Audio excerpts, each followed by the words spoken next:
Suamiku mengajukan gugatan cerai, mengatakan bahwa aku adalah seorang ibu dan istri yang gagal. Bahkan dia juga menuntut semua harta dan hak asuh anakku. Tapi saat di pengadilan, aku syok mendengar anakku yang berusia 7 tahun bertanya pada hakim. Pak Hakim, bolehkah aku menunjukkan sesuatu yang ibu tidak tahu? Hakim mengangguk. Anakku maju dan langsung mengangkat tabletnya.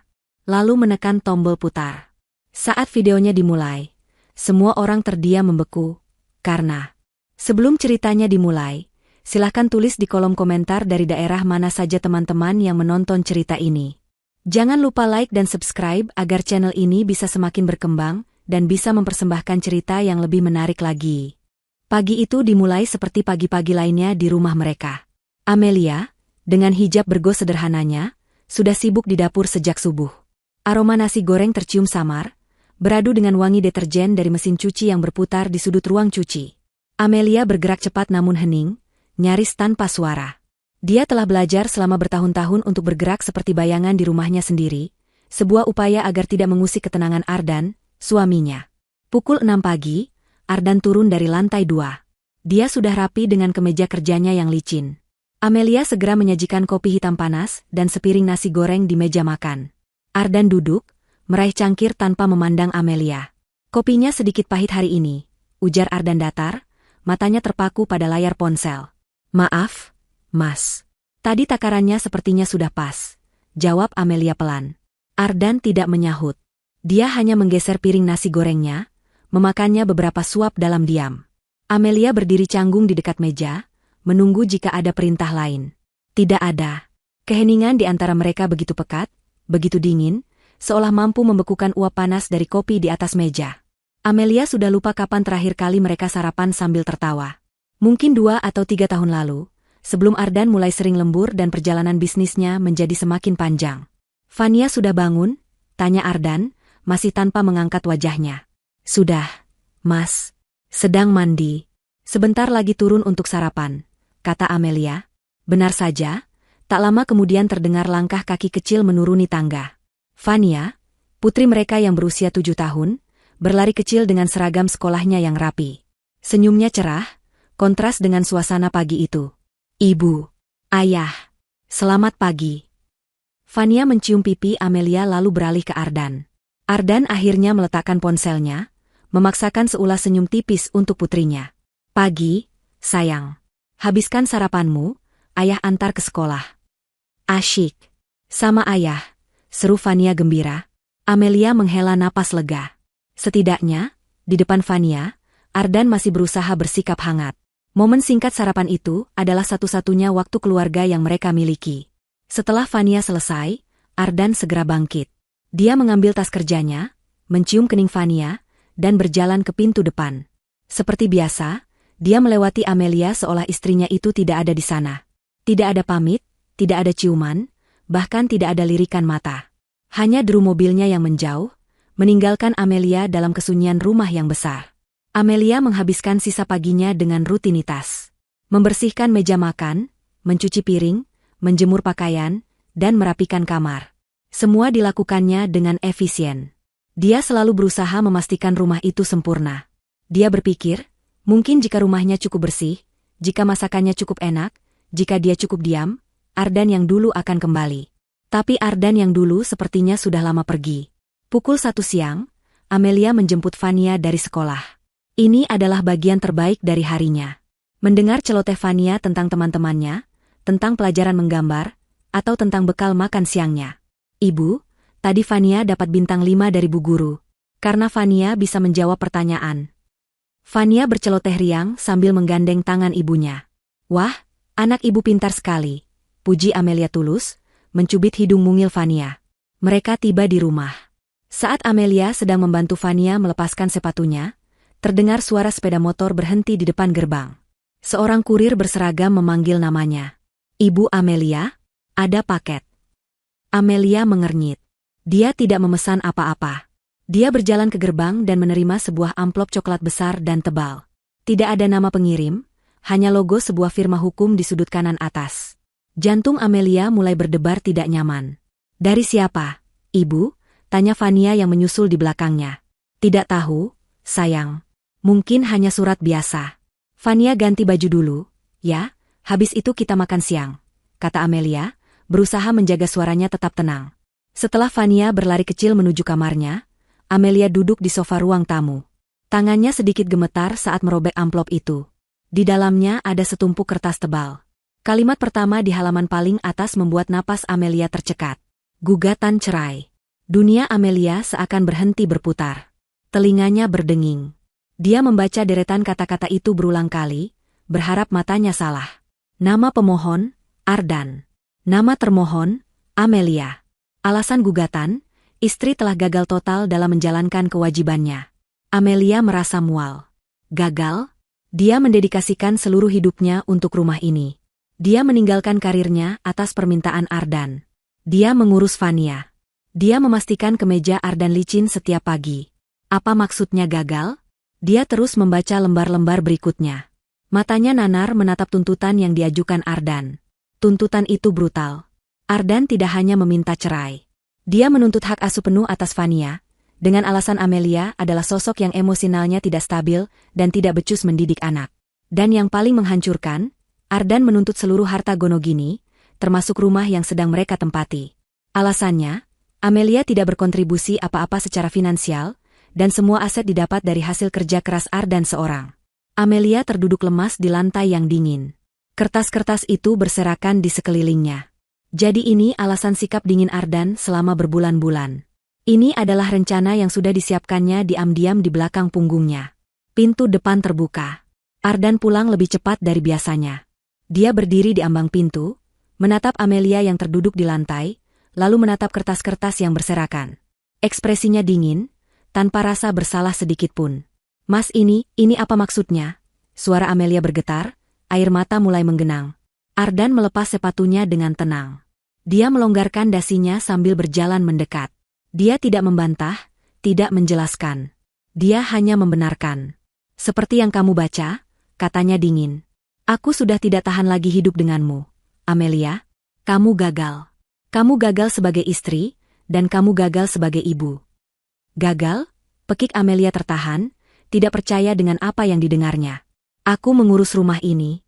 Aku membesarkan Fania. Mengurus rumah? Ardan tertawa sinis. Yang kamu lakukan hanya menghabiskan uangku. Fania butuh figur ibu yang lebih baik, yang kompeten, bukan seseorang yang hanya bisa menangis dan mengeluh sepertimu. Tapi, semua harta, rumah ini, dan Fania, Mas, kamu tidak bisa mengambil Fania dariku. Amelia mulai histeris. Ardan berjongkok, menatap mata Amelia dengan tatapan tajam dan penuh kebencian. Tatapan yang belum pernah Amelia lihat sebelumnya. Aku bisa, dan aku akan. Pengacaraku sudah mengumpulkan semua buktinya. Kamu tidak akan dapat apa-apa, Amelia. Kamu akan keluar dari rumah ini tanpa membawa sepeser pun. Ardan berdiri, merapikan jasnya. Dia melirik ke arah tangga, memastikan Fania tidak mendengar. Dan bersiaplah. Ardan menyeringai, sebuah seringai yang membuat darah Amelia membeku.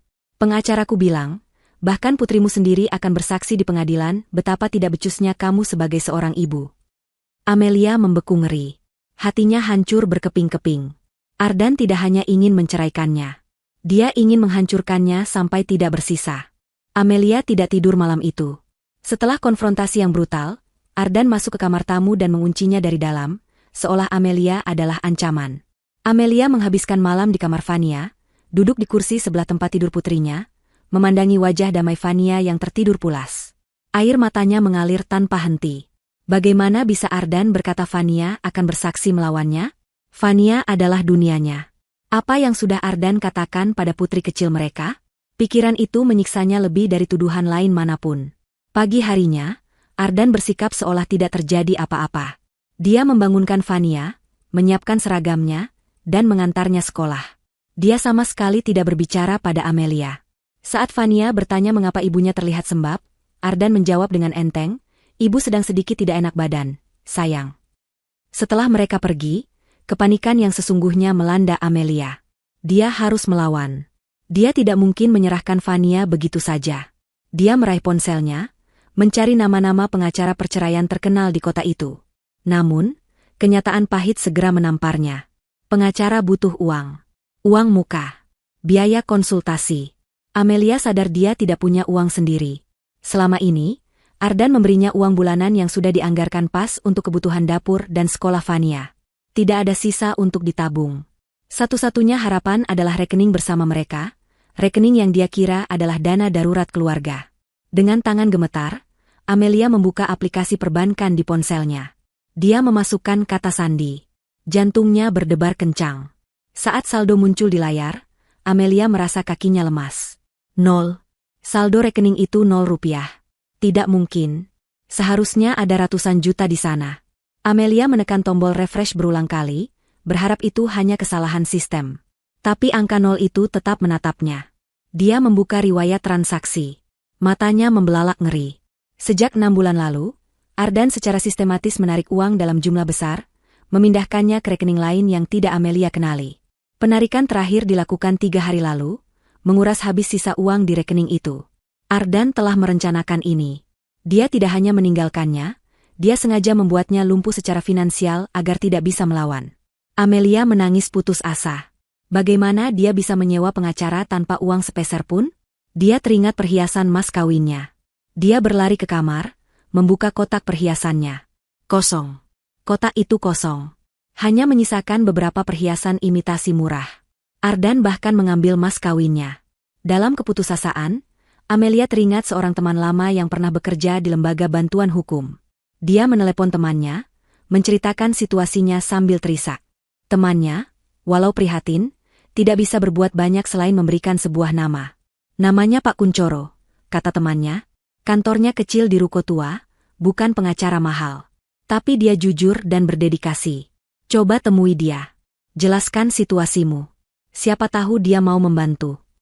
Amelia tidak punya pilihan lain. Dia memesan ojek daring, menggunakan sisa uang tunai di dompetnya, dan pergi ke alamat yang diberikan. Kantor Pak Kuncoro memang persis seperti yang digambarkan. Kecil, sederhana, dan terletak di lantai 2 ruko yang catnya sudah kusam. Pak Kuncoro adalah seorang pria parubaya dengan kacamata tebal dan pembawaan yang tenang. Dia mendengarkan cerita Amelia dengan sabar, tanpa memotong, hanya sesekali mengangguk dan mencatat. Setelah Amelia selesai, Pak Kuncoro menghela napas panjang. Ini berat, Bu Amelia, katanya pelan. Suami ibu sudah mempersiapkan ini dengan sangat matang. Dia tidak hanya ingin bercerai, dia ingin menghancurkan ibu. Saya tahu, Pak, tapi saya tidak peduli dengan harta. Saya hanya ingin Vania. Tolong bantu saya, Pak. Saya tidak punya uang sekarang, tapi saya akan bayar, saya akan cicil, saya akan kerja apa saja. Pinta Amelia putus asa. Pak Kuncoro menatap Amelia sejenak. Kita urus soal bayaran nanti, Bu. Yang penting sekarang kita harus bergerak cepat. Surat gugatan ini sudah didaftarkan. Kita harus segera menyiapkan jawaban. Pak Kuncoro kemudian meminta Amelia untuk menunggu sebentar. Dia keluar ruangan dan kembali beberapa menit kemudian membawa map salinan. Itu adalah berkas gugatan yang didaftarkan pihak Ardan. Pengacara suami ibu adalah Pak Bobby. Dia terkenal licik dan tidak pernah ragu menggunakan cara kotor. Jelas Pak Kuncoro. Mari kita lihat apa saja, bukti, yang mereka ajukan. Amelia mengangguk, jantungnya berdebar kencang. Pak Kuncoro membuka map itu. Halaman pertama adalah foto-foto. Amelia terkejut melihat foto-foto isi rumah mereka. Ada foto tumpukan piring kotor di dapur, foto ruang tamu yang berantakan dengan mainan Vania, foto tumpukan baju kotor di keranjang cucian. Tapi ini tidak adil. Protes Amelia. Ini foto-foto yang diambil saat saya sedang sakit. Waktu itu saya demam tinggi 3 hari dan Ardan tidak mau membantu sama sekali. Dia sengaja memotretnya. Saya khawatir begitu, Bu. Ini dibuat seolah-olah ibu adalah pemalas yang tidak becus mengurus rumah, kata Pak Kuncoro getir. Mereka beralih ke halaman berikutnya. Tagihan kartu kredit. Amelia melihat daftar pembelian barang-barang mewah yang tidak pernah dia beli. Tas bermerek, perhiasan, tagihan makan malam di restoran mahal. Ini bukan saya. Saya tidak pernah membeli semua ini. Tapi kartu kreditnya atas nama ibu, kan? Tanya Pak Kuncoro. Iya, kartu tambahan. Ardan yang mengurusnya. Dia bilang untuk saya pakai kalau perlu. Tapi dia yang sering meminjamnya. Dia bilang kartu utamanya sudah limit. Ya Tuhan, dia menjebak saya. Amelia merasa dunia di sekelilingnya berputar. Semua kebaikan kecil Ardan selama ini ternyata adalah bagian dari rencana jahatnya. Lalu, Pak Kuncoro berhenti di satu dokumen tebal di bagian akhir. Dan ini yang paling memberatkan, Bu Amelia. Apa itu, Pak? Kesaksian dari seorang saksi ahli. Seorang psikolog anak. Pak Kuncoro menyerahkan laporan itu kepada Amelia. Amelia membacanya. Laporan itu ditulis dengan bahasa klinis yang dingin. Di situ tertulis bahwa sang psikolog telah melakukan observasi tersembunyi terhadap interaksi Amelia dan Vania. Kesimpulannya, Amelia adalah sosok ibu yang labil secara emosi, sering berteriak, lalai terhadap kebutuhan anak, dan membawa pengaruh buruk bagi perkembangan psikologis Vania.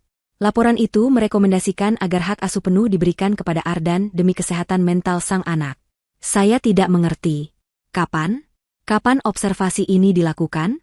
Saya tidak pernah bertemu psikolog, kata Amelia, suaranya bergetar hebat. Menurut laporan ini, observasi dilakukan di tempat umum.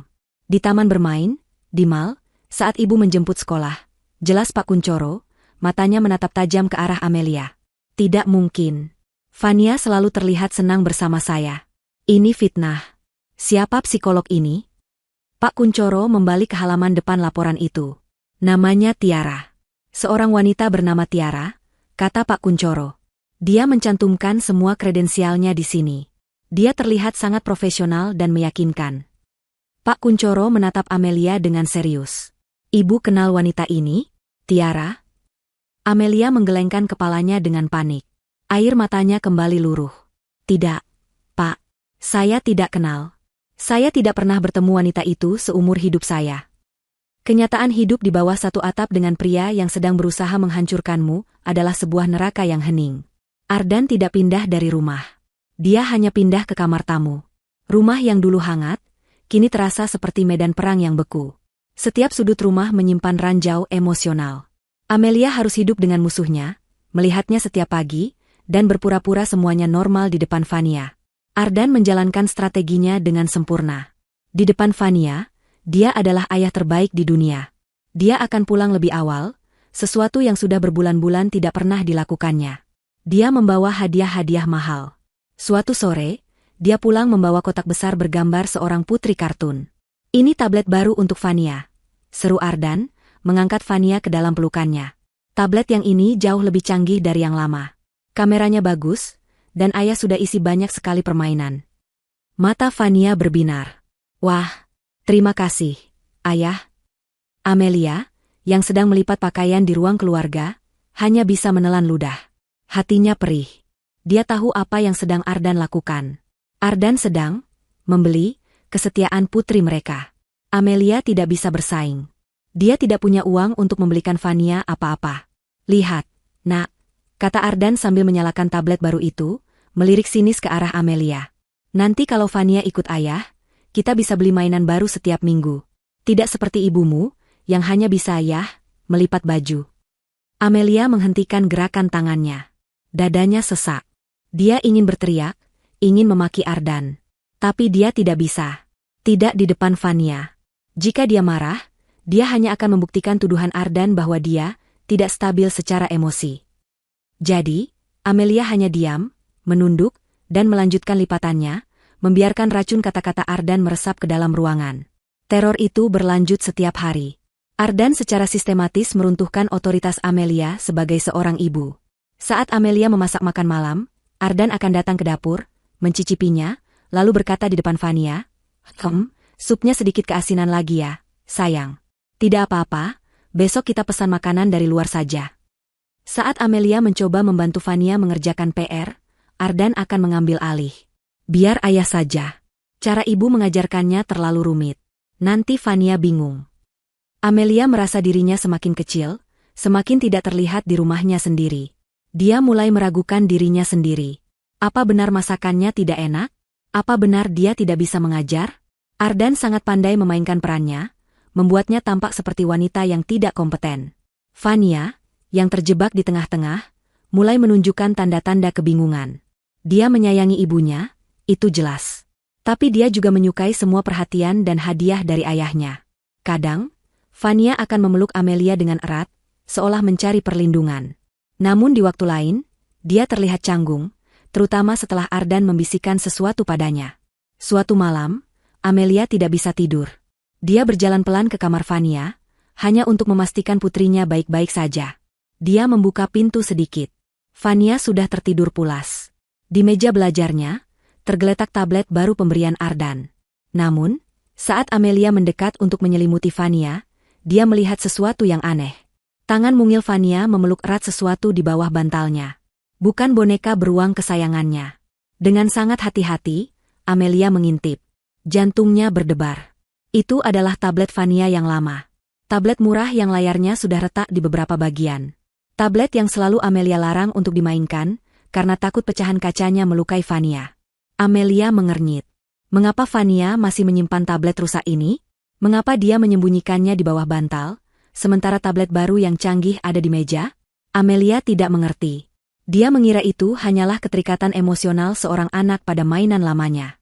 Dia tidak tahu bahwa di dalam tablet retak itulah tersimpan rahasia yang akan mengubah segalanya. Dia kembali ke kamarnya, pikirannya semakin kalut. Puncaknya terjadi beberapa hari kemudian. Amelia sedang menunggu Vania pulang sekolah. Dia sudah berjanji akan membuatkan kue coklat kesukaan Vania. Tapi jam pulang sudah lewat 1 jam, Vania belum juga tiba. Amelia menelepon sekolah, pihak sekolah bilang Vania sudah dijemput oleh Ardan. Jantung Amelia mencelos. Ardan tidak memberitahunya. Dia menelepon Ardan berkali-kali, tapi tidak diangkat. 2 jam berlalu. 3 jam. Amelia nyaris gila karena khawatir. Dia mondar-mandir di ruang tamu, air matanya sudah di pelupuk mata. Pukul 8 malam, barulah terdengar suara mobil Ardan. Vania masuk sambil tertawa, menenteng kantong besar dari taman hiburan. Di belakangnya, Ardan berjalan santai dengan senyum puas. Dari mana saja kalian? Mas, kenapa Vania dibawa tanpa bilang padaku? Aku khawatir setengah mati. Seru Amelia, suaranya bergetar menahan tangis dan amarah.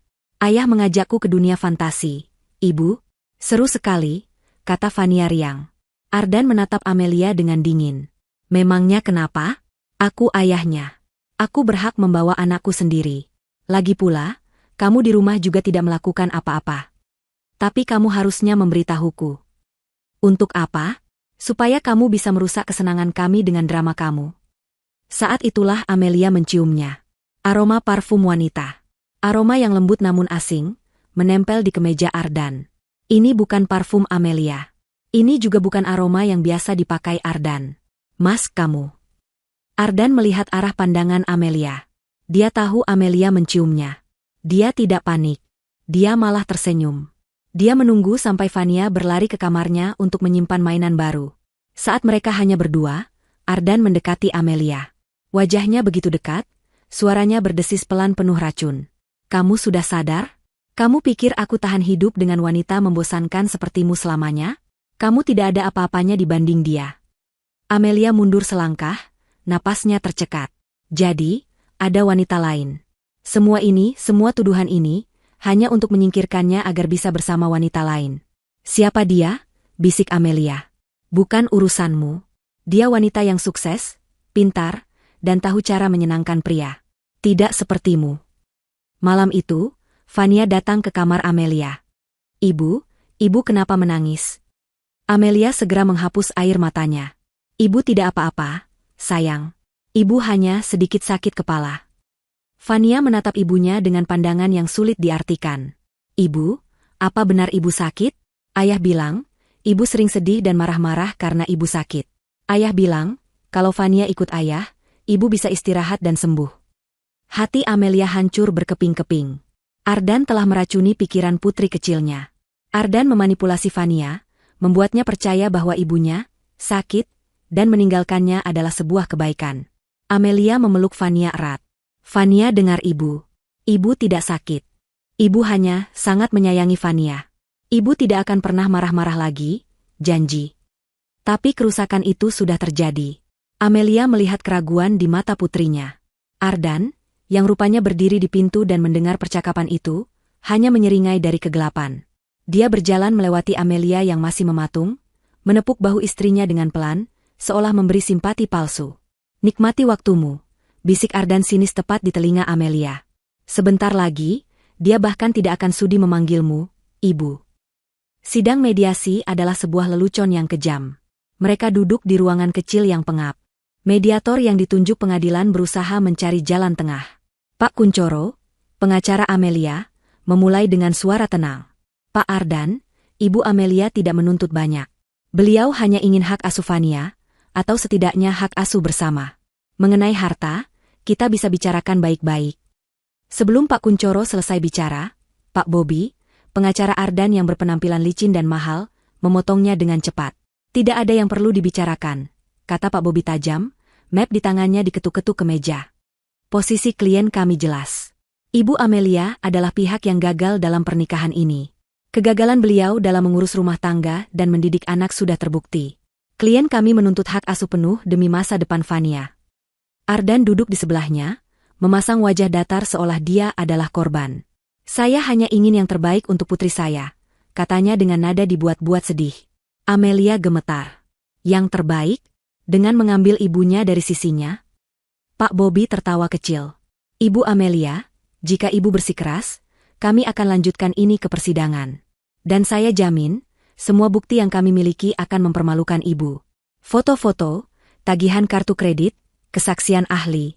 Sebaiknya ibu tanda tangani saja kesepakatan ini. Klien kami berbaik hati mengizinkan ibu keluar dari rumah tanpa tuntutan balik. Keluar dari rumah tanpa apa-apa? Dan tanpa Fania? Kalian sudah gila, pekik Amelia. Mediator berusaha menengahi, tapi Ardan dan pengacaranya bergeming. Mediasi dinyatakan gagal total. Pak Kuncoro menepuk bahu Amelia saat mereka keluar. Kuatkan hati ibu, Amelia. Pertarungan sesungguhnya baru akan dimulai. Hari sidang pertama tiba. Amelia merasa mual sejak pagi. Pak Kuncoro sudah mengingatkannya untuk tetap tenang, apapun yang terjadi. Ruang sidang terasa dingin dan mengintimidasi. Dinding kayu yang tinggi, kursi-kursi berat, dan palu hakim yang tampak begitu berkuasa. Ardan duduk di seberang ruangan bersama Pak Bobby, tampak sangat percaya diri dalam setelan jas mahalnya. Sidang dibuka. Pak Bobby maju lebih dulu. Dia berbicara dengan lancar, suaranya lantang dan penuh keyakinan. Dia memaparkan fakta-fakta, versinya. Dia menunjukkan foto-foto rumah yang berantakan, menyebut Amelia sebagai ibu rumah tangga yang jorok dan pemalas. Dia menunjukkan tagihan kartu kredit, menuduh Amelia boros dan tidak bertanggung jawab secara finansial. Yang mulia, kata Pak Bobby dengan nada dramatis. Klien saya, Pak Ardan, telah bekerja keras banting tulang, sementara istrinya di rumah hanya menghambur-hamburkan uang dan menelantarkan anak serta rumah tangga. Amelia ingin berteriak bahwa semua itu bohong. Dia ingin berteriak bahwa Ardan yang menjebaknya, Ardan yang memakai kartu itu, Ardan yang sengaja mengambil foto saat dia sakit. Tapi dia hanya bisa meremas tangannya di bawah meja. Pak Kuncoro menahannya dengan tatapan menenangkan. Saat giliran Pak Kuncoro, dia berusaha membantah. Dia menjelaskan bahwa foto-foto itu diambil di luar konteks. Bahwa tagihan kartu kredit itu digunakan oleh Pak Ardan sendiri. Tapi argumennya terasa lemah. Itu hanya kata-kata Amelia melawan, bukti fisik, yang diajukan Pak Bobby. Hakim mencatat, tapi ekspresinya datar. Lalu, tibalah momen yang paling ditakuti Amelia. Pihak penggugat memanggil saksi ahli, kata Pak Bobby. Dr. Tiara, seorang psikolog anak. Pintu ruang sidang terbuka. Seorang wanita melangkah masuk. Amelia menahan napas. Wanita itu, cantik. Sangat cantik dan elegan. Rambutnya disanggul rapi, mengenakan blazer profesional, dan berjalan dengan langkah penuh percaya diri. Dia sama sekali tidak terlihat seperti wanita jahat. Dia terlihat meyakinkan. Saat wanita itu mengambil sumpah, Amelia merasakan aroma parfum yang samar. Aroma yang sama dengan yang menempel di kemeja Ardan malam itu. Jantung Amelia serasa berhenti berdetak. Jadi, ini dia.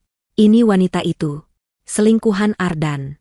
Dan dia menyamar sebagai psikolog anak. Tiara duduk di kursi saksi. Dia berbicara dengan tenang, artikulasinya jelas, menggunakan istilah-istilah psikologi yang terdengar sangat profesional dan mengesankan. Ya, Yang Mulia, Tiara memulai kesaksiannya, menjawab pertanyaan Pak Bobby. Saya telah melakukan serangkaian observasi perilaku natural terhadap Ibu Amelia dan putrinya, Fania, selama 3 bulan terakhir. Dan apa temuan Anda, dokter? Tanya Pak Bobby. Tiara membuka catatannya.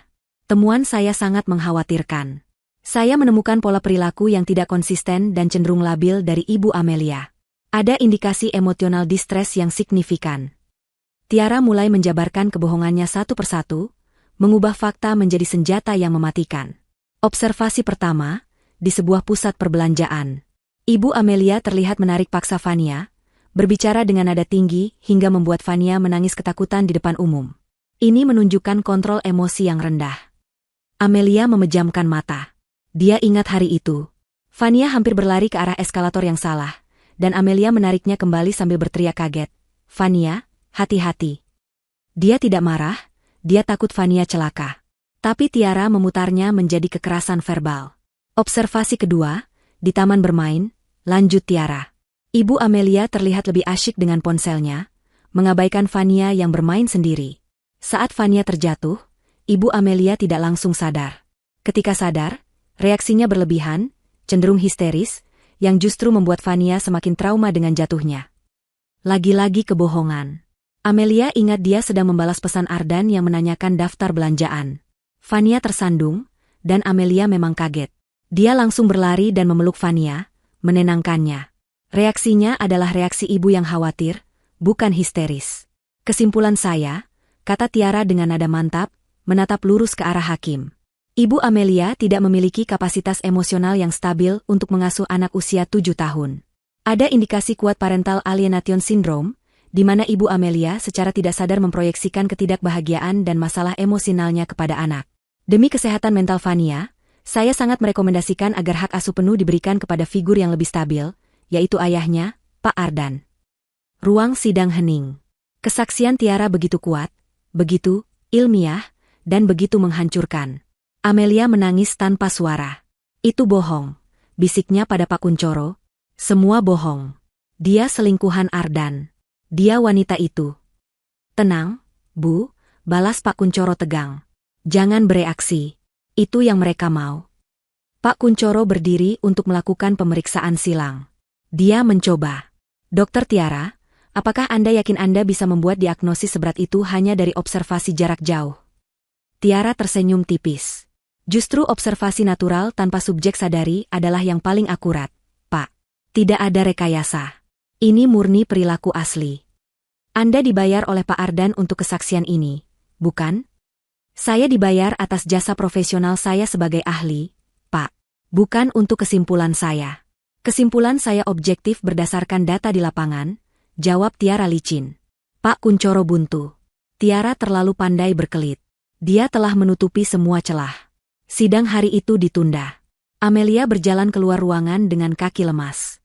Dia merasa hancur. Dia melihat Ardan tersenyum tipis, memberikan anggukan puas ke arah Tiara. Di lobi, Amelia bersandar di dinding, air matanya luruh. "Kita kalah, Pak. Kita kalah. Mereka punya semuanya." Pak Kuncoro diam sejenak. Matanya menatap tajam ke arah Ardan dan Tiara yang berjalan bersama di kejauhan, menjaga jarak agar tidak terlihat mencolok, namun tidak cukup jauh. "Belum tentu, Bu," kata Pak Kuncoro pelan, matanya menyipit. "Saya tahu, Bu. Saya lihat. Ada yang aneh."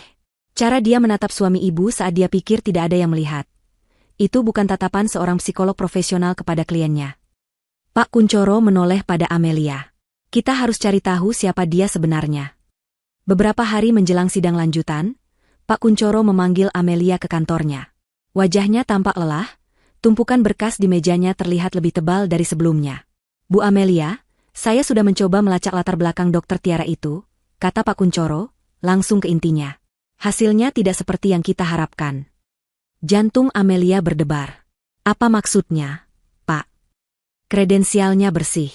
"Terlalu bersih?" Pak Kuncoro menghela napas, memijat pangkal hidungnya. "Dia terdaftar di Asosiasi Psikolog. Dia punya klinik praktik yang terdaftar. Semua surat-suratnya lengkap. Entah dia memang psikolog sungguhan yang dibayar Ardan untuk berbohong, atau Ardan sudah memalsukan semua identitas ini dengan sangat rapi. Yang pasti, kita tidak bisa menyerangnya dengan tuduhan psikolog palsu. Pengadilan akan menolak tuduhan kita mentah-mentah." Harapan Amelia yang sempat tumbuh sedikit, kini padam seketika. "Jadi, kita tidak bisa membuktikan dia bohong?" "Bukan begitu. Kita hanya tidak bisa membuktikan dia bukan psikolog. Cara satu-satunya adalah membantah kesaksiannya. Dan itu artinya, Ibu harus bersaksi."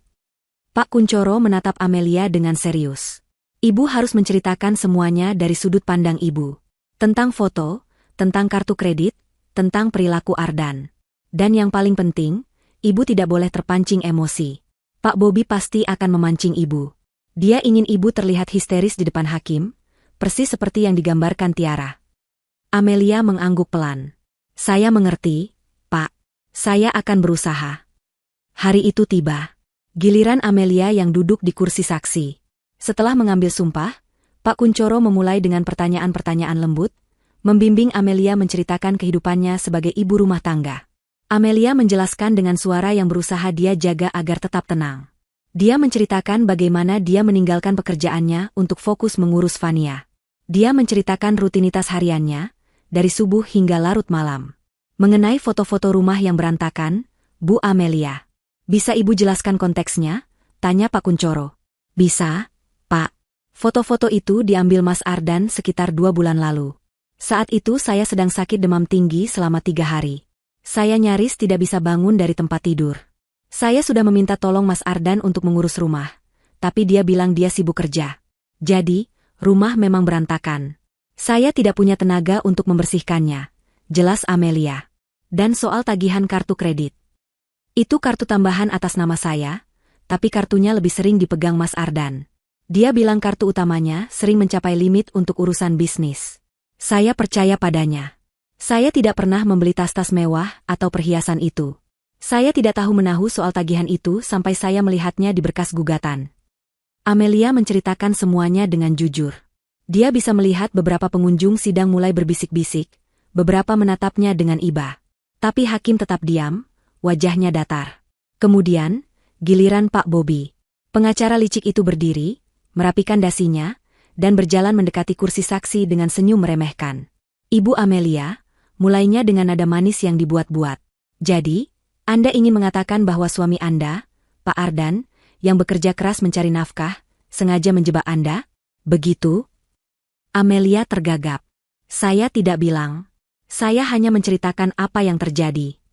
Tapi kedengarannya begitu. Suami Anda memotret rumah yang kotor, suami Anda yang memakai kartu kredit. Semuanya suami Anda.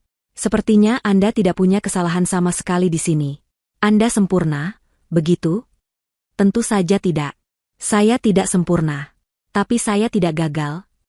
Tidak gagal? Pak Bobby tertawa sinis. Ibu Amelia, Anda bilang Anda sakit saat foto itu diambil. Apakah Anda punya surat keterangan dokter yang membuktikan Anda sakit parah selama 3 hari? Amelia terdiam. Saya tidak ke dokter. Saya hanya minum obat warung. Saya pikir akan sembuh. Jadi, tidak ada bukti, serang Pak Bobby cepat. Hanya kata-kata Anda. Kata-kata Anda melawan bukti foto yang nyata. Menarik. Pak Bobby beralih ke topik lain. Mengenai kartu kredit. Anda bilang suami Anda yang pakai. Tapi kartu itu atas nama Anda. Apakah Anda pernah melaporkan ke bank bahwa kartu Anda disalahgunakan? Tidak. Apakah Anda pernah menegur suami Anda? Tidak. Anda diam saja. Bukankah itu menunjukkan bahwa Anda lalai dan tidak bertanggung jawab secara finansial? Atau Anda memang menyetujui semua pembelian itu?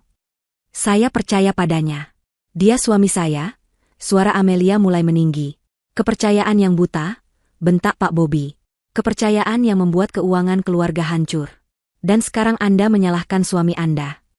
Saya tidak menyalahkan. Cukup. Pak Bobby mengangkat tangannya. Dia berjalan kembali ke mejanya dan mengambil selembar foto yang dicetak besar. Dia mengangkatnya tinggi-tinggi agar hakim dan semua orang bisa melihat. Yang mulia, izin menunjukkan bukti P12. Mata Amelia membelalak ngeri. Itu fotonya. Foto dirinya yang sedang menangis, berteriak, dengan rambut acak-acakan. Itu diambil di kamar mereka, beberapa minggu sebelum surat cerai datang. Ibu Amelia, bisa Anda jelaskan foto ini? Tanya Pak Bobby, nadanya penuh kemenangan. Amelia gemetar hebat. Air matanya mulai menggenang. Itu. Bukankah ini bukti nyata dari apa yang Dokter Tiara katakan? Emosi yang tidak stabil? Histeris? Apakah ini wajah seorang ibu yang kompeten? Anda tidak mengerti, pekik Amelia, air matanya kini tumpah. Saat itu, malam itu, Mas Ardan baru saja pulang. Dia bilang saya istri yang tidak berguna. Dia bilang saya hanya beban. Dia menghina saya, dia bilang saya tidak pantas jadi ibu Fania. Dia memprovokasi saya. Jadi Anda mengakui, serang Pak Bobby, tidak memberinya jeda. Anda mengakui Anda berteriak histeris? Anda mengakui Anda kehilangan kendali? Tepat seperti yang digambarkan Dokter Tiara. Anda tidak stabil secara emosional. Tidak. Amelia menjerit. Dia berdiri dari kursinya. Dia menjebakku. Dia mengambil foto itu diam-diam setelah dia menyakitiku. Dia jahat. Dia... Cukup. Palu hakim diketuk keras. Saksi harap tenang. Duduk kembali. Amelia terisak, bahunya berguncang. Dia ambruk kembali ke kursinya. Hancur. Semuanya hancur. Dia melakukan persis apa yang diinginkan Ardan dan Pak Bobby. Dia terlihat histeris. Dia terlihat tidak stabil. Dia terlihat persis seperti gambaran ibu gagal yang mereka ciptakan. Dia melirik ke arah Ardan. Pria itu menunduk, memasang ekspresi sedih yang palsu, seolah dia terluka melihat ketidakstabilan istrinya. Pak Bobby tersenyum puas. Hakim menggelengkan kepalanya pelan, ekspresinya terlihat jelas. Dia sudah memihak. Sidang hari itu ditutup dengan kehancuran total di pihak Amelia. Pak Kuncoro mencoba menenangkannya saat mereka keluar, tapi Amelia sudah mati rasa. Semua sudah berakhir, Pak, bisiknya lirih. Malam itu adalah malam terpanjang dalam hidupnya. Sidang putusan akan digelar keesokan harinya. Amelia tahu dia akan kalah. Dia akan kehilangan Vania. Dia masuk ke kamar Vania. Putrinya sudah tertidur. Ardan tidak ada di rumah, mungkin sedang merayakan kemenangannya lebih awal dengan Tiara. Amelia duduk di tepi tempat tidur, membelai rambut putrinya. Air matanya menetes pelan ke pipi Vania, membuat anak itu sedikit menggeliat. Ibu? Vania membuka matanya, masih setengah tertidur. SSH, tidur lagi, sayang, bisik Amelia, suaranya parau karena tangis. Dia memeluk putrinya erat, mungkin untuk terakhir kalinya sebagai ibu utuhnya. Apapun yang terjadi besok, ibu mau Vania tahu, ibu sayang sekali sama Vania. Selalu. Vania, yang merasakan kesedihan ibunya, balas memeluk dengan erat. Vania juga sayang ibu. Amelia melepaskan pelukannya perlahan. Saat itulah dia melihatnya lagi. Di bawah bantal Vania, tersembul ujung tablet lama yang sudah retak itu. Vania masih memeluknya erat, bahkan dalam tidurnya. Amelia tidak mengerti mengapa Vania begitu terikat pada benda rusak itu. Tapi malam itu, dia terlalu hancur untuk memikirkannya lebih jauh. Dia hanya mencium kening putrinya, dan berjalan keluar untuk menghadapi akhir dari dunianya. Ruang sidang terasa lebih dingin dari biasanya. Udara pagi itu terasa berat dan menyesakkan. Amelia duduk kaku di kursinya, matanya sembab dan kosong. Dia tidak tidur semalaman. Di sampingnya, Pak Kuncoro menatap lurus ke depan dengan ekspresi muram. Dia sudah melakukan semua yang dia bisa, tapi dia tahu, sama seperti Amelia, bahwa mereka sedang menghadapi tembok besar. Di seberang ruangan, suasananya sangat berbeda. Ardan tampak segar dan percaya diri dalam setelan jas terbarunya. Dia sesekali tersenyum dan bercanda pelan dengan Pak Bobby. Kemenangan sudah ada di depan mata mereka. Di barisan pengunjung, Amelia melihat Tiara. Wanita itu duduk dengan anggun, mengenakan gaun berwarna krem, menatap ke arah Amelia dengan senyum tipis yang nyaris tak terlihat, senyum seorang pemenang. Hakim ketua masuk. Ruangan menjadi hening seketika. Jantung Amelia berdebar begitu kencang hingga terasa sakit. Sidang kasus perceraian dengan nomor register. Hakim memulai dengan formalitas. Agenda hari ini adalah pembacaan putusan. Namun sebelumnya, saya persilakan kedua belah pihak untuk menyampaikan kesimpulan akhir. Pak Bobby berdiri lebih dulu. Dia merangkum kemenangannya dengan fasih. Yang mulia, katanya dengan suara lantang. Selama persidangan ini, kita telah melihat bukti yang tak terbantahkan. Bukti foto yang menunjukkan kelalaian Ibu Amelia dalam mengurus rumah tangga. Bukti finansial yang menunjukkan ketidakbertanggang-angang beliau. Dan yang paling utama, kesaksian ahli dari seorang psikolog anak terkemuka, Dr. Tiara, yang secara objektif dan ilmiah memaparkan ketidakstabilan emosi tergugat. Pak Bobby menunjuk ke arah Amelia. Kita bahkan telah menyaksikannya sendiri. Perilaku histeris Ibu Amelia di persidangan ini, yang terekam jelas dalam notulensi. Ini memperkuat diagnosis Dr. Tiara. Dia beralih ke Ardan. Di sisi lain, kita memiliki Pak Ardan. Seorang ayah yang mapan, sukses secara finansial, dan yang terpenting, memiliki emosi yang stabil dan sangat peduli pada masa depan putrinya. Yang mulia, pilihan di sini sangat jelas. Ini bukan tentang menghukum seorang istri, tapi tentang menyelamatkan seorang anak. Demi kepentingan terbaik Fania, kami memohon agar hak asuh penuh diberikan kepada klien kami, Pak Ardan, dan agar tuntutan pembagian aset beliau dikabulkan. Pak Bobi duduk dengan senyum puas. Kini giliran Pak Kunchoro. Dia berdiri perlahan. Dia tidak menatap hakim, tapi menatap berkeliling ruangan. Yang mulia, Pak Kunchoro memulai dengan suara pelan namun tegas. Apa yang kita saksikan di sini bukanlah bukti. Ini adalah karakterisasi. Sebuah pembunuhan karakter yang direncanakan dengan sangat matang. Foto bisa menipu. Anda bisa mengambil foto dapur koki terbaik di dunia di saat yang salah dan membuatnya terlihat kotor. Tagihan bisa dimanipulasi, terutama ketika satu pihak memegang kendali penuh atas keuangan dan kepercayaan pihak lain. Dan kesaksian, ahli? Seorang ahli yang hanya mengobservasi dari jauh, mengambil kesimpulan drastis dari beberapa potong insiden yang diambil di luar konteks? Apakah itu lebih kuat daripada ikatan batin yang dibangun seorang ibu selama 7 tahun? Pak Kunchoro menatap lurus ke arah Ardan. Yang mulia, kita tidak sedang menyelamatkan anak. Kita sedang melihat seorang suami yang serakah berusaha menyingkirkan istrinya, merampas hartanya, dan dengan kejam, merampas satu-satunya hal yang paling berharga bagi istrinya, putrinya sendiri. Amelia adalah ibu yang baik, katanya. Suaranya sedikit bergetar oleh emosi. Dia tidak sempurna. Tidak ada ibu yang sempurna. Tapi dia mendedikasikan hidupnya untuk Fania. Jangan biarkan fitnah yang tersusun rapi ini menghancurkan ikatan itu. Saya mohon, gunakan hati nurani Anda. Pak Kunchoro duduk. Ruangan hening. Argumennya bagus, emosional, tapi Amelia tahu itu tidak cukup.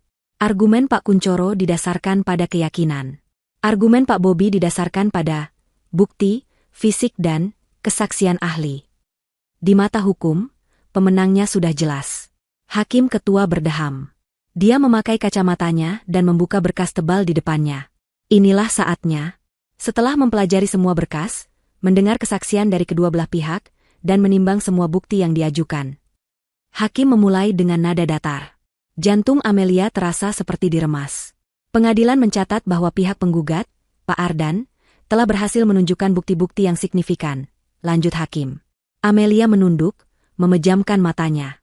Pertama, bukti visual berupa foto-foto telah menunjukkan adanya kelalaian dalam manajemen rumah tangga dari pihak tergugat, Ibu Amelia.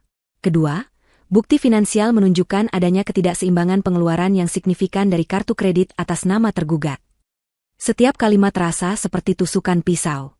Dan yang paling memberatkan, kata Hakim, suaranya terdengar final, adalah kesaksian dari saksi ahli, Dr. Tiara, mengenai kondisi emosional Ibu Amelia. Kesaksian ini, yang sayangnya diperkuat oleh perilaku tergugat sendiri di persidangan terakhir, memberikan gambaran yang sangat mengkhawatirkan bagi pengadilan mengenai lingkungan psikologis untuk tumbuh kembang anak. Amelia mulai menangis dalam diam. Sudah berakhir.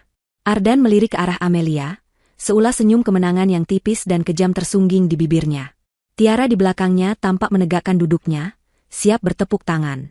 Berdasarkan seluruh pertimbangan tersebut di atas, kata Hakim, mengangkat palunya. Terutama demi kepentingan terbaik dan kesehatan mental anak, Fania. Amelia menutup matanya rapat-rapat, siap mendengar kalimat yang akan menghancurkan hidupnya. Maka pengadilan memutuskan untuk tunggu. Suara itu kecil, tapi membelah keheningan ruang sidang. Tajam dan jelas. Semua orang menoleh serentak ke sumber suara. Di pintu belakang ruang sidang, yang sedikit terbuka, berdiri Fania. Dia sendirian, masih mengenakan seragam sekolahnya. Dia pasti menyelinap masuk. Wajah Ardan berubah dari sombong menjadi kaget, lalu pucat pasi. Fania, apa yang kamu lakukan di sini? Keluar. Satpam, bentaknya, panik. Fania, duduk, sayang. Ardan mencoba lagi, suaranya terdengar tegang. Tapi Fania tidak bergerak. Dia melangkah masuk ke dalam ruang sidang, langkah kakinya yang kecil menggema di lantai marmer. Dia tidak menatap ibunya yang ternganga kaget. Dia tidak menatap ayahnya yang tampak marah. Dia menatap lurus ke arah hakim ketua.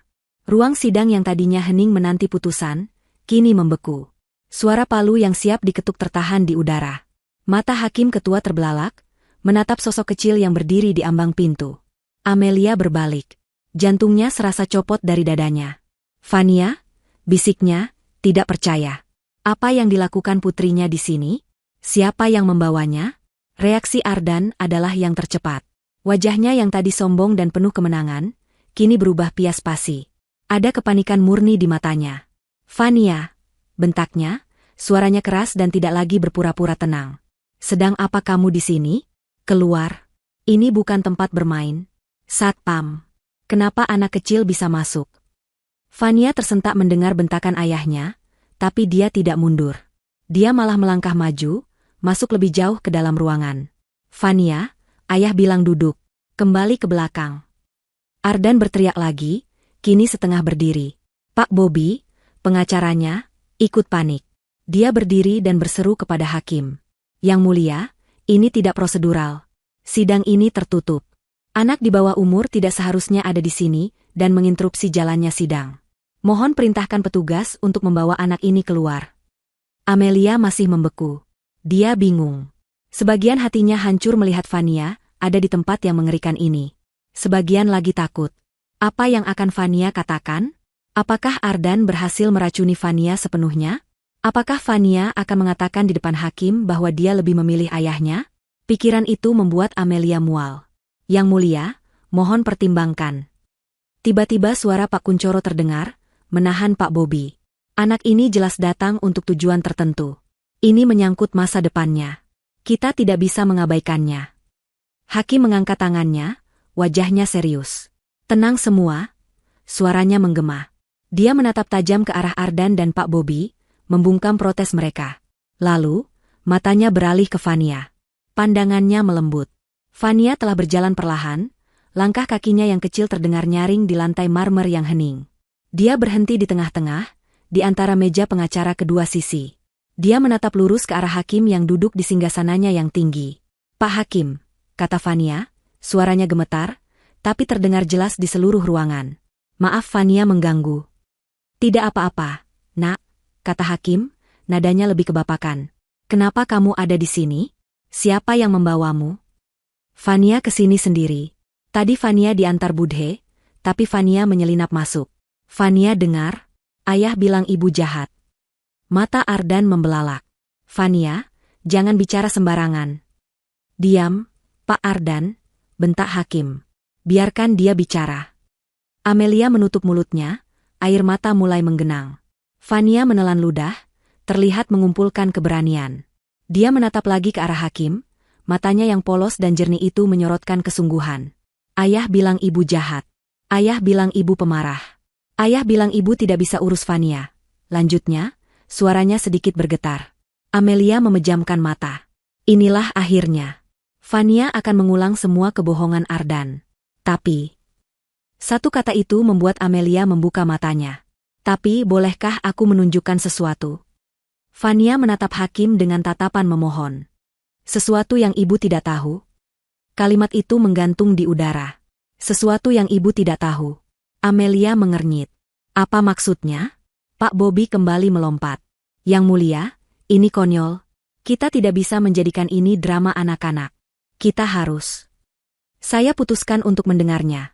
Potong hakim, suaranya final. Dia menatap Fania. Tentu saja, nak. Apa yang ingin kamu tunjukkan pada Pak Hakim? Ardan terlihat seperti orang yang akan pingsan. Dia mencengkeram tepi meja begitu erat, hingga buku-buku jarinya memutih. Tidak, jangan. Desisnya. Fania tidak memedulikan ayahnya. Dia maju lagi. Amelia baru sadar Fania sedang memeluk sesuatu di dadanya. Bukan tablet baru pemberian Ardan. Itu adalah tablet lamanya. Tablet murah yang layarnya sudah retak seperti sarang laba-laba. Fania mengangkat tablet itu. Ibuku melarangku main ini. Katanya sudah rusak. Takut kacanya melukai tangan Fania. Tapi Fania menyimpannya. Kenapa kamu menyimpannya, nak? Tanya hakim lembut. Karena Fania tidak suka tablet baru. Fania suka yang ini, kata Fania pelan. Dan, Fania merekam sesuatu di sini. Sesuatu yang Fania lihat di rumah. Merekam apa? Merekam ayah. Waktu ayah bawa pulang Tante Tiara. Deuge. Jantung Amelia serasa berhenti berdetak. Tiara? Di rumah? Kapan? Di barisan pengunjung, Tiara yang tadinya duduk anggun, kini menegang. Wajahnya yang tersenyum sinis langsung pucat. Tidak sah, teriak Pak Bobi. Rekaman anak kecil. Tidak bisa dijadikan bukti. Ini pelanggaran privasi. Direkam tanpa izin. Rekaman itu membuktikan kebohongan saksi ahli Anda, Pak Bobi, balas Pak Kuncoro tajam. Menarik sekali. Cukup perdebatannya. Hakim menggebrak palu. Matanya yang tadi kebapakan kini menyorot tajam. Dia sudah mencium adanya kebohongan besar. Panitera, bantu anak ini. Sambungkan perangkat itu ke monitor ruang sidang. Sekarang. Jangan. Ardan berteriak putus asa. Saya protes, Yang Mulia. Ini jebakan. Protes Anda dicatat, Pak Ardan. Sekarang duduk. Perintah hakim. Seorang panitera bergegas menghampiri Fania, mengambil tablet retak itu dengan hati-hati. Dia mencari kabel, dan beberapa saat kemudian, layar monitor besar di dinding ruang sidang, yang tadi menampilkan dokumen kasus, kini berubah hitam, lalu menampilkan layar utama tablet Fania. Ardan menutupi wajahnya. Tiara di belakang terlihat gemetar hebat. Fania, yang kini berdiri di samping panitera, menatap layar itu. Dia tidak melihat ke arah Amelia atau Ardan. Dia hanya fokus pada tugasnya. Yang ini, Om, tunjuknya pada sebuah file video di galeri. Panitera itu mengklik file itu. Sebuah thumbnail video muncul. Silakan, Nak, kata hakim. Putar videonya. Fania mengulurkan jari telunjuknya yang mungil. Dia menekan tombol putar di layar. Video itu dimulai. Layar monitor besar itu berkedip. Video dimulai. Gambarnya sedikit bergoyang dan miring. Sudut pengambilannya rendah, seolah direkam dari balik sesuatu. Terdengar suara tawa pelan. Itu ruang tamu kita, bisik Amelia, mengenali sofa dan pot tanaman besar di sudut ruangan. Video itu sepertinya diambil dari balik pot tanaman itu, tempat Fania sering bermain petak umpet. Lalu, dua sosok masuk ke dalam rekaman. Ardan dan Tiara. Bukan Tiara dalam balutan blazer profesional seperti di sidang. Tapi Tiara dalam balutan gaun rumah yang tipis dan santai. Rambutnya tergerai. Ardan masuk sambil tertawa, langsung memeluk Tiara dari belakang dan mencium lehernya. Astaga! Suara desahan kaget terdengar serentak dari seluruh penjuru ruang sidang. Amelia mematung. Napasnya tercekat di tenggorokan. Jadi, aroma parfum itu. Kecurigaannya. Semuanya benar. Wanita yang memberikan kesaksian palsu yang menghancurkannya adalah wanita yang sama yang telah tidur dengan suaminya di rumah mereka sendiri. Di seberang, Pak Bobi menatap monitor dengan mulut ternganga. Dia menoleh ke Ardan dengan tatapan ngeri, seolah berkata, "Kamu tidak bilang soal ini." Di barisan penonton, Tiara berusaha menunduk, menyembunyikan wajahnya. Lalu, suara mereka di video terdengar. Jernih dan jelas di keheningan ruang sidang. Suara Tiara, "Kamu yakin rencananya berhasil? Bodoh sekali istrimu." Suara Ardan, tertawa, "Pasti. Bodoh dan penurut. Dia tidak akan curiga apa-apa. Semua uang sudah kupindahkan ke rekeningmu, sayang. Aman." Amelia merasakan kakinya lemas. Uangnya, rekening bersama mereka, dipindahkan ke rekening Tiara. Ya Tuhan. Pak Kuncoro bergumam di sampingnya, matanya terpaku pada layar. Video berlanjut. Ardan duduk di sofa, menarik Tiara ke pangkuannya. Suara Ardan, "Setelah sidang putusan besok, aku resmi dapat hak asuh Fania. Kita langsung jual rumah neraka ini, dan kita pindah ke Swiss. Jauh dari dia." Suara Tiara, terdengar manja. "Bagaimana dengan Fania? Dia kelihatannya dekat sekali dengan ibunya." Inilah bagian yang paling menyakiti Amelia. Dia menahan napas, menunggu jawaban Ardan. Suara Ardan, terdengar meremehkan, "Ah, anak kecil. Gampang diatur. Dikasih tablet baru saja sudah lupa sama ibunya. Nanti kamu yang jadi ibu barunya. Ibu yang lebih pintar, lebih sukses, dan jauh lebih seksi." Ardan mencium Tiara dengan penuh gairah di video itu. "Cukup. Matikan." Ardan mengamuk. Dia melompat dari kursinya, berusaha berlari ke arah meja panitera untuk menghentikan video itu. "Petugas, tahan dia." Hakim berteriak murka. Dua petugas keamanan yang berjaga di pintu langsung bergerak. Mereka menyergap Ardan sebelum dia mencapai depan, membekuk tangannya ke belakang. Ardan meronta-ronta seperti binatang yang terjebak. "Lepaskan aku. Itu tidak benar. Itu rekayasa," teriak Ardan putus asa.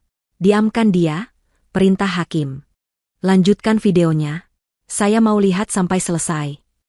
Video itu terus berputar, mengabaikan kekacauan di ruang sidang. Kini giliran Tiara yang berbicara.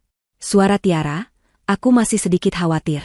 Bagaimana dengan kesaksianku sebagai psikolog? Bagaimana kalau pengacaranya Amelia membantah soal observasi? Suara Ardan, tertawa lagi, sudah kurus. Itu bagian termudah. Aku sudah merekamnya saat dia menangis histeris minggu lalu. Ingat? Nanti aku pancing dia lagi di sidang. Aku akan hina-hina dia sampai dia meledak. Dia pasti akan berteriak dan menangis di depan hakim. Amelia terisak. Dia teringat kesaksiannya. Foto itu. Jeritannya. Dia menjebakku. Suara Ardan, di video, saat dia histeris, kesaksianmu akan terlihat sempurna. Hakim akan melihat sendiri kalau dia itu wanita gila yang tidak stabil. Tidak ada yang akan percaya padanya. Mereka akan percaya pada Dr. Tiara, yang profesional. Video itu akhirnya menunjukkan Ardan dan Tiara tertawa bersama, bersulang dengan gelas anggur. Video berakhir. Layar menjadi hitam. Ruang sidang hening selama beberapa detik. Suara yang terdengar hanyalah isak tangis Amelia dan napas Ardan yang terengah-engah dalam cengkeraman petugas. Semua orang di ruangan itu, hakim, panitera, pengunjung, bahkan Pak Bobby, menatap layar hitam itu dengan ngeri. Mereka baru saja menyaksikan sebuah persekongkolan jahat yang direncanakan dengan sangat detail. Penipuan, sumpah palsu, pencucian uang, dan manipulasi pengadilan. Di barisan penonton, beberapa orang mulai menoleh ke belakang, mencari sosok Tiara. Itu dia. Wanita itu, teriak seseorang. Tiara, menyadari dirinya telah terekspos sepenuhnya, panik. Dia melompat dari kursinya dan berlari kencang menuju pintu keluar di belakang. Fania, pahlawan kecil itu, yang sedari tadi berdiri dia menonton videonya terputar, kini menoleh. Dia tidak menatap Ardan yang ditahan. Dia menatap ibunya. Matanya yang polos bertemu dengan mata Amelia yang penuh air mata. Hakim ketua, wajahnya merah pada menahan amarah, mengangkat palu sidangnya tinggi-tinggi. Dia tidak lagi mengetuknya dengan pelan. Dia menggebraknya ke meja sekuat tenaga. Diam semua. Sidang dilanjutkan. Petugas. Tutup semua pintu keluar. Jangan biarkan siapapun keluar. Tangkap wanita itu. Tangkap Dr. Tiara sekarang juga. Ruang sidang meledak dalam kekacauan terkendali. Gebrakan palu hakim yang murka itu berfungsi ganda, sebagai perintah dan sebagai tanda pelepasan ketegangan yang membeku. Dua petugas keamanan yang tadi membekuk Ardan, kini menyeretnya dengan paksa ke kursi. Ardan tidak lagi berteriak. Dia hanya terengah-engah, matanya liar, keringat membasahi kemeja mahalnya. Dia tahu. Sudah berakhir. Di pintu belakang, kekacauan lain terjadi. Tiara, dalam kepanikannya, tidak bisa membuka pintu besar yang telah diperintahkan hakim untuk ditutup. Dia memutar-mutar gagang pintu, mendorongnya dengan sia-sia. Seorang petugas wanita dengan sigap mencegatnya. Tiara merosot ke lantai, topeng profesionalnya luntur total. Dia bukan lagi psikolog yang tenang dan meyakinkan. Dia hanyalah seorang wanita ketakutan yang menangis histeris. Persis seperti foto yang dia gunakan untuk menjebak Amelia. Karma telah datang begitu cepat, begitu brutal. Bawa dia ke depan. Perintah hakim, suaranya dingin tak kenal ampun. Petugas menyeret Tiara yang terisak-isak ke depan, mendudukannya di kursi saksi, yang kini lebih terasa seperti kursi terdakwa.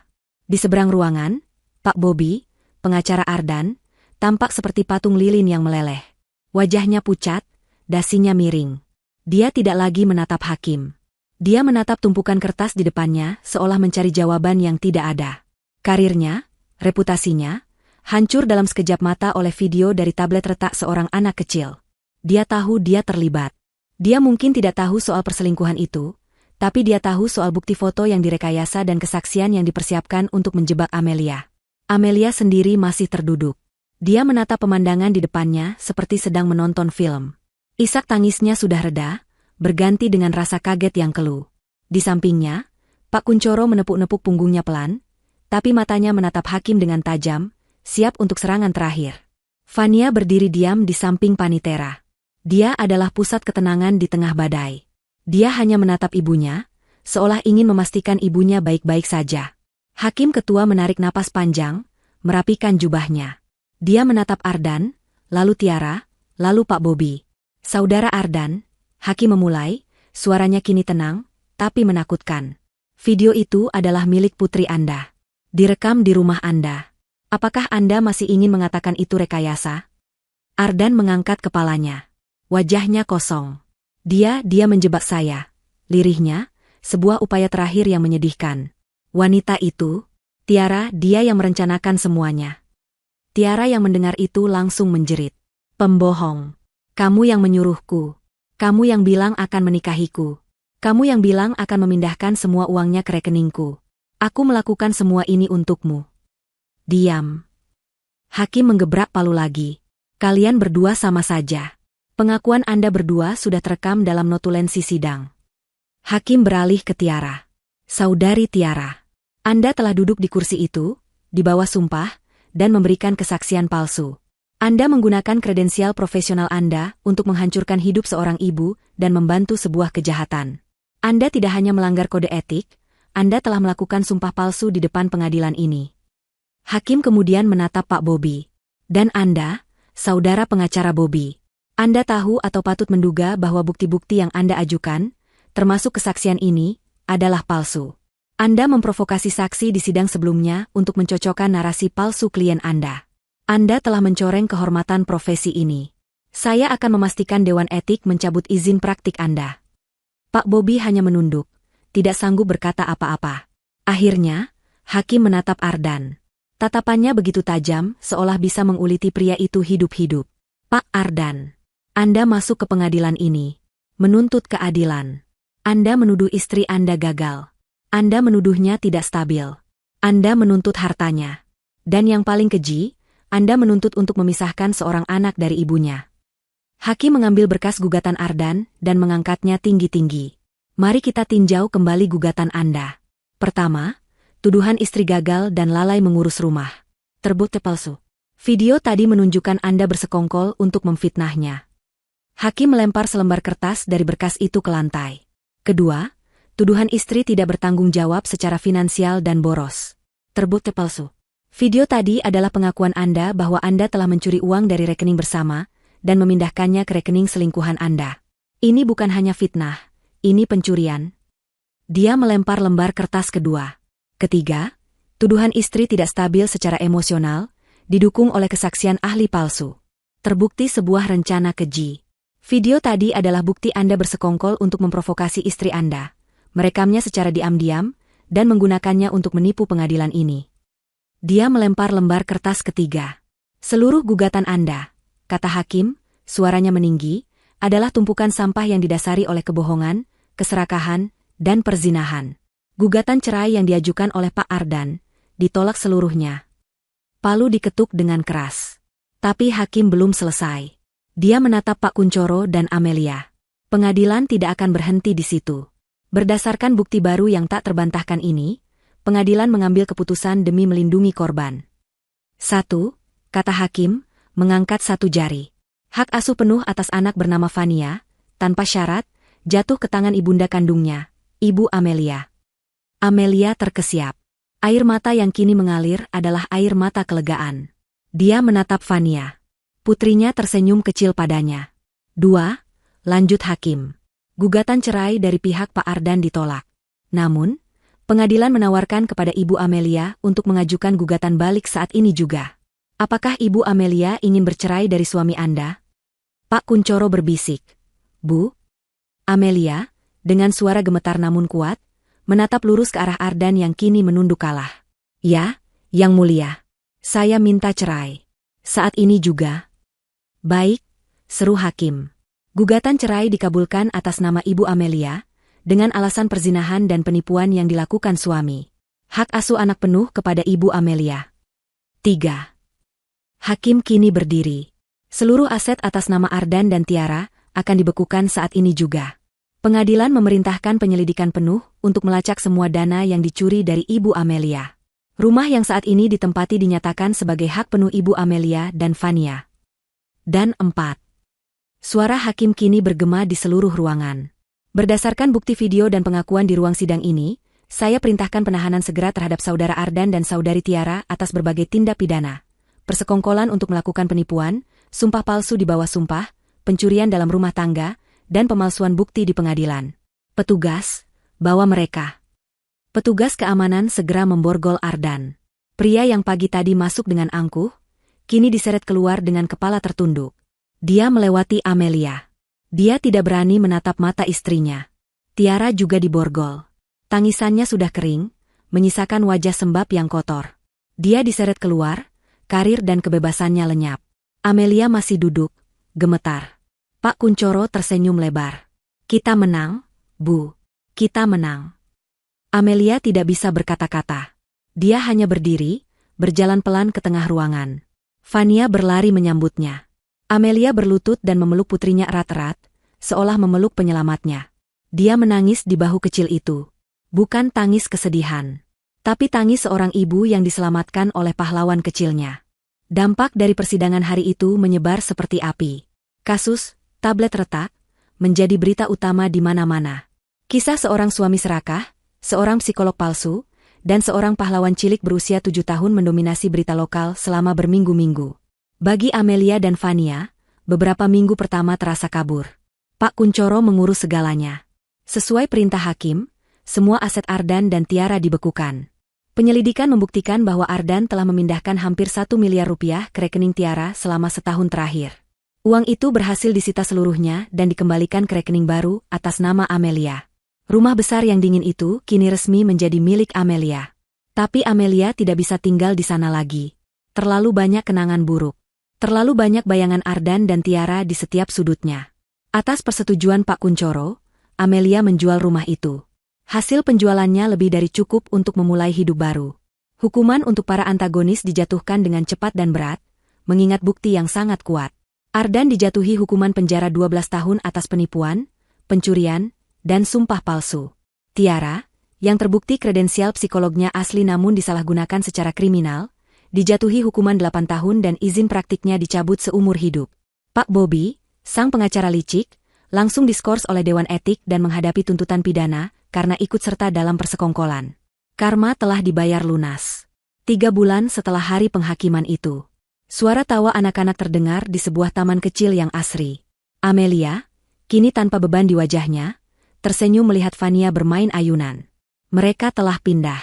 Bukan ke rumah besar, tapi ke sebuah apartemen sederhana dengan 3 kamar tidur yang hangat dan nyaman. Apartemen itu dipenuhi foto-foto mereka berdua, dipenuhi aroma kue buatan Amelia. Amelia telah memulai bisnis catering kecil-kecilan dari rumah. Keahlian memasaknya, yang dulu selalu direndahkan Ardan, kini dipuji banyak orang. Pesanannya mengalir deras. Dia sibuk, dia lelah, tapi dia bahagia. Dia menjadi mandiri. Ibu, lihat. Fania berlari menghampiri Amelia yang sedang duduk di bangku taman, tangannya kotor oleh tanah. Bunganya sudah mau mekar. Amelia tersenyum, mengelus kepala Fania yang berhijab mungil. Wah, iya, pintar sekali anak ibu merawatnya. Mereka duduk berdampingan sejenak, menikmati matahari sore. Ada satu pertanyaan yang selama ini belum sempat Amelia tanyakan dengan tenang. Sayang, Amelia memulai dengan lembut. Ibu boleh bertanya sesuatu? Apa, Ibu? Fania menatapnya dengan mata jernih. Tentang video itu. Di tablet lama Fania. Kenapa? Kenapa Fania merekamnya? Fania terdiam sejenak, seolah mengingat-ingat. Karena Fania tidak suka Tante Tiara. Kenapa tidak suka? Tante Tiara pura-pura baik. Waktu di mal, dia senyum sama ibu. Tapi waktu ibu ke toilet, dia bilang ke ayah, istrimu lama sekali. Waktu di taman juga begitu. Dia melihat ibu, tapi dia bilang ke ayah kalau ibu tidak menjaga Fania. Padahal ibu sedang melihat Fania. Amelia tertegun. Anaknya yang kecil ternyata seorang pengamat yang jeli. Lalu, malam itu, lanjut Fania. Waktu ayah bilang ayah mau lembur, Fania dengar suara mobil ayah pulang. Fania mau kasih lihat gambar baru Fania. Tapi waktu Fania turun, Fania lihat ayah masuk sama Tante Tiara. Ayah langsung memeluk Tante Tiara. Fania takut. Fania sembunyi di balik pot bunga. Jadi Fania merekamnya dari sana? Iya. Fania rekam pakai tablet lama. Fania ingat ibu bilang, kalau ada orang jahat, kita harus punya bukti. Waktu itu Fania lagi pegang tablet lama Fania. Hati Amelia menghangat. Dia sendiri lupa pernah mengatakan itu. Tapi, sayang, tanya Amelia lagi, ini pertanyaan terbesarnya. Kenapa Fania tidak bilang sama ibu? Kenapa Fania menyimpannya sendirian? Ibu bisa. Fania memotong pelan. Karena ayah bilang, ibu tidak boleh tahu. Amelia mengernyit. Ayah bilang begitu? Iya. Waktu di video itu. Ayah bilang ke Tante Tiara, istrimu bodoh, dia tidak akan tahu. Fania pikir, kalau ayah bilang ibu tidak boleh tahu, berarti ini rahasia besar. Jadi Fania simpan. Fania tidak mau ayah marah kalau ibu tahu. Logika polos seorang anak kecil. Dia merekam kejahatan ayahnya, tapi dia menyimpannya karena ayahnya sendiri yang berkata ibunya tidak boleh tahu. Lalu kenapa Fania menunjukkannya di pengadilan? Karena Pak Hakim mau mengambil Fania dari ibu. Ayah bilang ibu jahat. Tante Tiara juga bilang ibu jahat. Itu tidak benar. Mata Fania berkaca-kaca. Fania tidak mau dipisah sama ibu. Ibu tidak jahat. Ibu adalah ibu terbaik. Jadi, Fania harus tunjukkan ke Pak Hakim kalau ayah dan Tante Tiara yang jahat. Amelia tidak bisa menahannya lagi. Dia menarik Fania ke dalam pelukan erat. Dia menangis haru. Selama ini dia tersiksa oleh tuduhan Ardan bahwa dia adalah seorang ibu yang gagal. Dia meragukan dirinya sendiri. Dia merasa hancur. Padahal, di hadapannya adalah bukti terkuat bahwa dia tidak gagal. Dia telah membesarkan seorang putri yang luar biasa. Seorang anak yang jeli, yang bisa membedakan mana yang tulus dan mana yang palsu. Seorang anak yang pemberani, yang berani bertindak seorang diri untuk melindungi ibunya. Seorang anak yang memiliki rasa keadilan yang murni. Terima kasih, sayang, bisik Amelia di rambut putrinya. Terima kasih sudah menyelamatkan ibu. Fania membalas pelukan ibunya. Fania sayang ibu. Ibu juga sayang sekali sama Fania. Amelia melepaskan pelukannya, menatap wajah cerah putrinya. Dia akhirnya mengerti. Dia tidak pernah gagal. Dia hanya sedang membesarkan seorang pahlawan. Dan kini, mereka berdua bebas untuk memulai awal yang baru.